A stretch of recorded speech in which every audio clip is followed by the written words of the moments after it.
ভারতীয় অর্থনীতির ভগীরথের হাত ধরে ফের বড়সড় সংস্কারের পথে দেশ।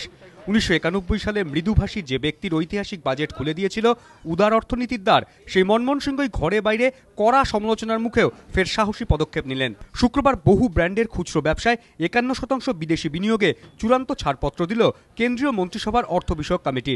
শুধু তাই নয়, সেই সঙ্গে সিঙ্গল ব্র্যান্ডের খুচরো ব্যবসায় ১০০% বিনিয়োগেও ছাড়পত্র দিয়েছে কেন্দ্র। এদিনের বৈঠকে যে সিদ্ধান্তগুলি নেওয়া হয়েছে সেগুলি হলো বহু ব্র্যান্ডের খুচরো ব্যবসায় ৫১% বিদেশি বিনিয়োগে ছাড়পত্র। যদিও সিদ্ধান্ত কার্যকর করার চূড়ান্ত সিদ্ধান্ত নেওয়ার ক্ষমতা থাকছে রাজ্য সরকারগুলির হাতেই। অসামরিক বিমান পরিবহনে ৪৯% বিদেশি বিনিয়োগেও ছাড়পত্র দিয়েছে কেন্দ্র। এর ফলে বিদেশি বিমান সংস্থাগুলি এবার ভারতীয় বিমান সংস্থায় বিনিয়োগ করতে পারবে। ডিটিএইচ ও কেবল ব্যবসাতেও ৪৯% থেকে বিদেশি বিনিয়োগ বাড়িয়ে ৭৪% করা হয়েছে। এছাড়াও ৪টি রাষ্ট্রায়ত্ত সংস্থা হিন্দুস্তান কপার, নালকো, এমএমটিসি ও অয়েল ইন্ডিয়া সামান্য পরিমাণ শেয়ারও বিলগ্নীকরণের সিদ্ধান্ত নিয়েছে কেন্দ্র। এর ফলে প্রায় ১৫,০০০ কোটি টাকা কেন্দ্রের ঘরে আসবে।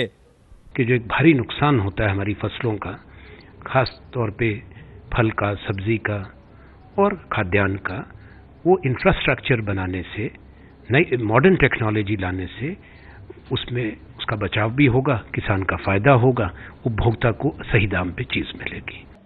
নিজেদের আমলে বিজেপি বহু ব্র্যান্ডের খুচরো ব্যবসায় ১০০% বিদেশি বিনিয়োগের পক্ষে থাকলেও এখন সস্তা রাজনীতি করছে বলে অভিযোগ তার। কেন্দ্র জানিয়েছে, সিঙ্গল ব্র্যান্ডের ক্ষেত্রে যেহেতু ৫১% বেশি বিদেশি বিনিয়োগের অনুমতি দেওয়া হয়েছে, তাই সেক্ষেত্রে সংশ্লিষ্ট সংস্থাকে অন্তত ৩০% পণ্য বাধ্যতামূলকভাবে ভারত থেকেই নিতে হবে। আর না করতে চাইলে সেক্ষেত্রে তাদের ভারতেই উৎপাদন করতে হবে। সিদ্ধান্তের পক্ষে জোরালো সওয়াল করেছেন প্রধানমন্ত্রী মনমোহন সিংহ। তিনি জানিয়েছেন, দেশের স্বার্থে আমরা যে পদক্ষেপ নিয়েছি সমস্ত স্তরের মানুষকে তার সমর্থনের জন্য আমরা অনুরোধ করছি। আমি বিশ্বাস করি এই পদক্ষেপগুলি এই কঠিন সময়ে আমাদের আর্থিক বৃদ্ধির প্রক্রিয়াকে ত্বরান্বিত করবে এবং কর্মসংস্থান তৈরিতে সাহায্য করবে। বিদেশি বিনিয়োগের আকর্ষণীয় গন্তব্য হিসেবে ভারতকে গড়ে তুলতে আর আর্থিক বৃদ্ধিকে এগিয়ে নিয়ে যেতে মন্ত্রিসভা বেশ কিছু সিদ্ধান্ত নিয়েছে। যেতে হলে লড়াই করে যাব, অর্থনীতিতে যুগান্তকারী সংস্কারের সময় এসেছে।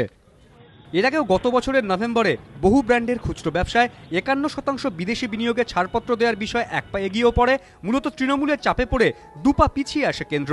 কিন্তু ডিজেলের দাম বৃদ্ধি এবং রান্নার গ্যাসের ভর্তুকিতে হ্রাস টানার সিদ্ধান্তের পর সমালোচনার ঝড় ওঠা সত্ত্বেও কেন্দ্রের এই পদক্ষেপ অত্যন্ত সাহসী বলেই মনে করছে রাজনৈতিক মহল। বিজেন্দ্র সিংহ, এবিপি আনন্দ, নয়াদিল্লি।